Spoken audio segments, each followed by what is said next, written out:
बिहार के मुजफ्फरपुर जिले के कुढ़नी विधानसभा सीट पर उपचुनाव होने वाला है। इस चुनाव में बीजेपी महागठबंधन के अलावा वीआईपी और ओवैसी की पार्टी ने भी अपना उम्मीदवार उतारा है। सभी दल इस उपचुनाव को जीतने के लिए एड़ी चोटी का जोड़ लगाए हुए हैं। सियासी जानकार भी इस उपचुनाव को बिहार की राजनीति का फाइनल मैच बता रहे हैं। जानकारों का मानना है कि गोपालगंज में ओवैसी की वजह से बीजेपी जीत गई। मोकामा में अनंत फैक्टर काम कर गया। कुढ़नी एकमात्र ऐसा सीट है जिसका रिजल्ट बताएगा कि कौन कितने पानी में है। बीजेपी से जुड़े सूत्र की माने तो प्रदेश नेतृत्व को केंद्रीय नेतृत्व से स्पष्ट संदेश मिल गया है। केंद्रीय नेतृत्व ने कहा है कि बीजेपी के परंपरागत वोट में सेंधमारी नहीं होनी चाहिए। इसके लिए प्रदेश के सभी बड़े नेता कुढ़नी में जीत की कहानी लिखने का आदेश दिया गया है। कुढ़नी उपचुनाव में विकासशील इंसान पार्टी के मुकेश सहनी का बड़ा खेल कर गए हैं। इस खेल में सबसे ज़्यादा प्रभावित हुई बीजेपी है। बीजेपी कुढ़नी उपचुनाव में भूमिहार वोटरों को कोर वोट मानकर चल रही है। इस बीच वीआईपी ने भूमिहार समाज से आने वाले स्थानीय युवा नीलाभ कुमार को टिकट देकर पूरा समीकरण बिगाड़ दिया है। कुढ़नी के स्थानीय वोटर खुलेआम चौक चौराहे पर नीलाभ कुमार के समर्थन की बात कर रहे हैं। जैसे गोपालगंज में राजद प्रत्याशी के लिए ओवैसी की पार्टी दुश्मन बन गई थी, ठीक वैसे ही कुढ़नी में बीजेपी के लिए वीआईपी सरदर्द साबित हो रही है। बीजेपी भूमिहार वोटरों के खिसकने पे पूरी तरह से परेशान लग रही है। पार्टी के प्रदेश नेतृत्व अपनी पूरी ताकत कुढ़नी में जिताने में लगा दिया है। बीजेपी को ये इल्म हो चुका है कि नीलाभ कुमार की वजह से भूमिहार वोट दो भागों में बढ़ जाएंगे। इसका सीधा असर बीजेपी पर पड़ेगा। बीजेपी के हाथ से ये सीट भी जा सकती है। उधर नीलाभ कुमार ने जनसंपर्क अभियान तेज कर दिया है। कुढ़नी के स्थानीय वोटरों का कहना है कि उन्होंने नीलाभ से पहले सबको वोट देकर देख लिया, किसी ने इलाके के लिए कुछ नहीं किया। इस बार वे अपना दाव नीलाभ पर लगाएंगे। स्थानीय स्तर पर चल रही ये चर्चा बीजेपी को डरा रही है।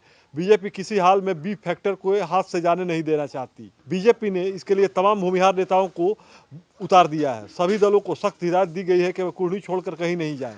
राज्यसभा सांसद विवेक ठाकुर हों या फिर बीजेपी के अन्य भूमिहार नेता, उन्हें कुढ़नी पर फोकस करने के लिए कह दिया गया है। अपने बी फैक्टर को साधने के लिए बीजेपी पूरा जोर लगा दिया है। भूमिहार वोटरों के खिसकने से रोकने के लिए स्थानीय स्तर पर 24 घंटे इलाके में कैंप कर रहे हैं। स्थानीय जानकार बताते हैं कि कुढ़नी जीतने के लिए बीजेपी की प्लानिंग का अंदाजा इसी बात से लगा सकते हैं कि मुजफ्फरपुर के पूर्व मंत्री सुरेश शर्मा लगातार ग्रामीण इलाके में कैंप कर रहे हैं। इसके अलावा विजय सिन्हा को जनसंपर्क की जिम्मेदारी दी गई है। बीजेपी बोचहा की गलती से सीख लेते हुए भूमिहार और वैश्य जाति के नेताओं को मैदान में उतार दिया है। प्रदेश अध्यक्ष संजय जायसवाल सहित जीवेश मिश्रा और रणधीर सिंह इलाके में कैंप कर रहे हैं। संजय जायसवाल के साथ बीजेपी जिलाध्यक्ष रंजन सिंह 24 घंटे कैंप कर रहे हैं। बीजेपी का लक्ष्य है कि भूमिहार और वैश्य वोट साध लिया जाए। उधर कुढ़नी को जीतने की युगत में महागठबंधन भी लगा हुआ है। डिप्टी सीएम तेजस्वी यादव के साथ जदयू के राष्ट्रीय अध्यक्ष ललन सिंह कुढ़नी में सभा करेंगे। वहीं बीजेपी की नज़र सबसे पहले 2 दिसंबर पर टिकी हुई है। इस दिन मुख्यमंत्री नीतीश कुमार और उप मुख्यमंत्री तेजस्वी यादव चुनावी सभा को संबोधित करेंगे। मोकामा गोपालगंज उपचुनाव में नीतीश के चुनाव प्रचार नहीं किया था। कहा जा रहा था कि महागठबंधन की सरकार बनने के बाद किसी चुनाव सभा के मंच पर चाचा भतीजा पहली बार उतरेंगे।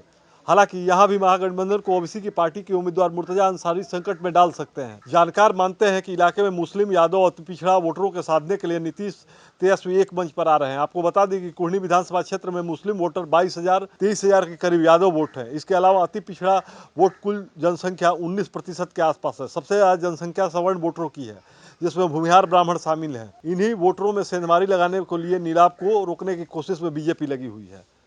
कुढ़नी विधानसभा क्षेत्र में कुल 3,11,728 वोटर हैं।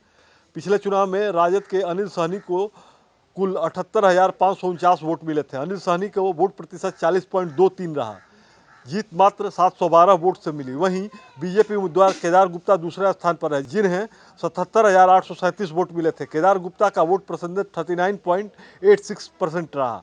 वोट प्रतिशत में जीत का अंतर मात्र 0.37% रहा था। बीजेपी इस बार 0.37% के बराबर को चुनावी जीत मान रही है। जानकार मानते हैं कि बीजेपी की ओर से नीलाभ को मैदान में उतारने से मामला गड़बड़ा गया है। पिछली बार अनिल कुमार सहनी उम्मीदवार थे, उन्हें सहनी वोटरों का भी सहारा मिला था। इस बार जेडीयू के मनोज कुशवाहा उम्मीदवार हैं। कुशवाहा वोटरों की संख्या इलाके में ज़्यादा है। जानकार बताते हैं कि कुशवाहा वोटर सवर्ण वोटरों से मात्र 5,000 कम है। दूसरे स्थान पर वैश्य वोटर हैं। बीजेपी इस फिराक में है कि भूमिहार वोटरों में सेंधमारी यदि रुक जाती है तो वैश्य वोटरों के साथ मिल जाता है तो पार्टी जीत जाएगी। फिलहाल किसी के लिए जीत का रास्ता आसान नहीं दिख रहा है। मैं नीलाभ कुमार आप सभी को प्रणाम करता हूं और मैं सर्वप्रथम आदरणीय son of Mallah Shri Mukesh Sahani ji VIP supremo को मैं सहृदय धन्यवाद देता हूं, जिन्होंने कुरहनी 93 विधानसभा उपचुनाव में मुझे प्रत्याशी बनाया है। और मैं उन्हें विश्वास दिलाता हूं कि कुरहनी उपचुनाव पे उन्होंने जो मुझे अपना विश्वास जताया है, मैं उस पर खरा उतरूंगा और कुरहनी विधानसभा उपचुनाव हम लोग लड़ेंगे और हम लोग भारी बहुमत से जीतेंगे।